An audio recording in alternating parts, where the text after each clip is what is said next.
Ang dami mong kinakain na junk foods, processed food, matatamis na pagkain, mahilig ka sa karne, then kulang naman sa tubig yung katawan mo. Nagiging matapa ngayon yung urine natin na pwedeng makaapekto sa lasa at amoy ng ating vagina. Maitim ba skin, underarm at singit mo? K-Skin ang bahala sa'yo. Premium ang ingredients, paraben-free and sulfate-free, and FDA-approved, kaya safe for everyone. With K-Skin, ibalik ang alindog mo. Huwag nang magpahuli. Hi guys! Welcome back to our channel. Kumusta po kayong lahat? Sana ay nasa mabuti po kayo. Sa mga hindi po nakakakilala sa akin, my name is Cheryl Ting, at kung bago lang po kayo sa channel na to, pwede po makahingin ng isang favor to please consider to subscribe dito po sa ating channel, and also nyo rin po sanang kalimutan i-like and follow ang ating Facebook page official and also ang ating TikTok account Cheryl Ting.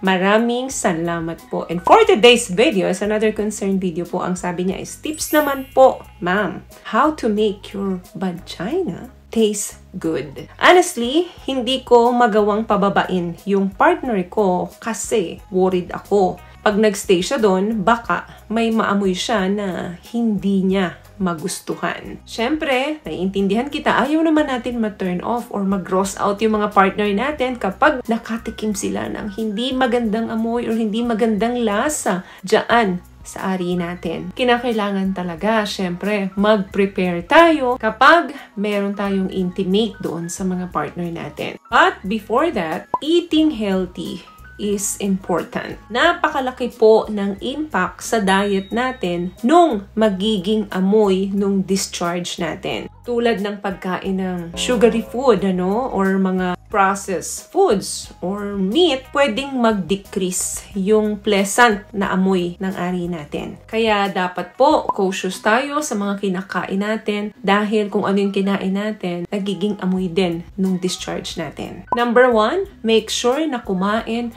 ng maraming fruits and maraming vegetables. Huwag din kalimutan na dapat sapat yung tubig na supply sa katawan natin. Kasi pag hydrated tayo, nadidecrease yung intensity ng ihi natin. Dami mong kinakain na junk foods, processed food, matatamis na pagkain, mahilig ka sa karne, then kulang naman sa tubig yung katawan mo. Nagiging matapa ngayon yung urine natin na pwedeng makaapekto sa lasa at amoy ng ating vagina. Kaya dapat mas marami po ang pagkain ng mga vegetables, fruits, and water.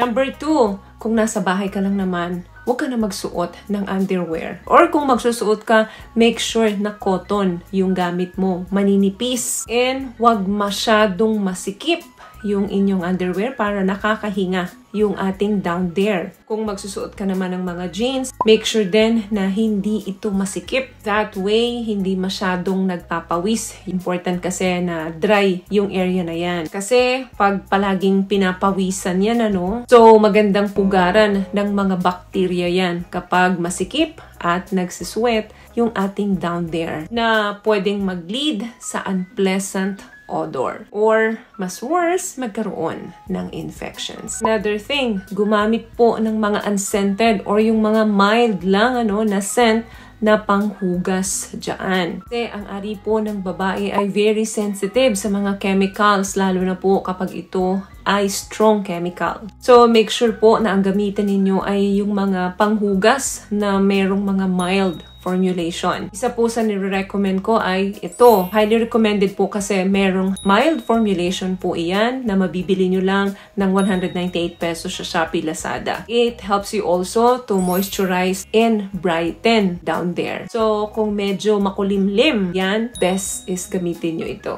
Kasi ang paggamit po ng matatapang na soap ay pwedeng makaharm sa pH level ng ating ari. Matapang na amoy, that means matapang din po yung chemical. What I love about this product, itong No More Dark Secret ng K-Skin, bukod sa may advanced whitening na siya na kung saan pwede niyang matulungan na pumuti yung mga singit-singit mo, moisturizing, meron siyang anti-irritation, antibacterial, maintain healthy pH level. Hindi lang pambabae, meron din po tayong pang lalaki. Last one, para naman ma-improve ang smell nito at ang taste nito during pakikipagtalik. Better na uminom kayo ng cranberry juice Kasi may mga reported study na po na nag-i-improve ang taste ng ating discharge kapag ka umiinom tayo neto bago tayo makipagtalik. So, kung gusto mong medyo matamis-tamis ang lasa nito, bukod sa naghugas ka na ng mga mild formulation, ng mga feminine wash, uminom ka pa ng mga pineapple juice, mga yogurt, ganyan, or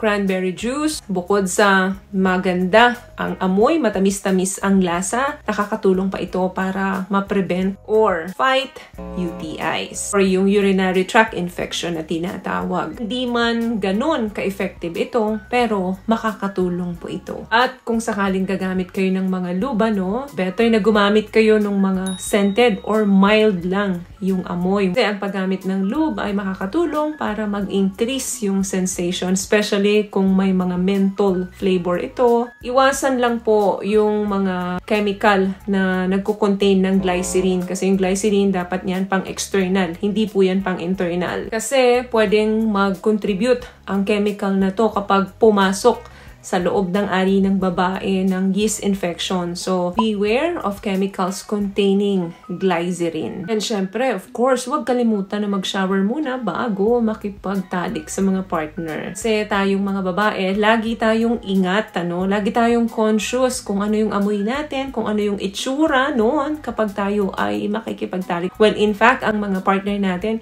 hindi lang naman yan ang laging tinitingnan nila. Kasi ang laging ina-after lang ng mga kalalakihan is makipagtalik sa inyo at bigyan nyo sila ng isang bonggang PJ, So, kaya ang mga kalalakihan, sa kanila, hindi sila masyadong concerned kung ano yung itsura ng kanilang down there. Dahil ang laging concern yan is mag-penetrate lang naman. Tayong mga babae, palagi tayong concerned sa lasa, sa amoy. Nagbabago ang amoy talaga niyan kapag meron tayong menstrual cycle, kapag nandun na tayo sa menopause stage. Normal talaga na may changes ang amoy nito. Huwag mag-alala. So, yun lamang guys ang video natin for today. I hope nakapagbigay po ako ng tips sa inyo. At kung nagustuhan niyo pong ating video, please give it a thumbs up, comment down below, and also share this video na rin po sa mga kaibigan na sa tingin yung matutulungan ng video natin. Once again, palagi po kayong mag-ingat at palagi po kayong manalangin. Thank you guys for watching and see you in our next one. Always love yourself and be a blessing. Bye!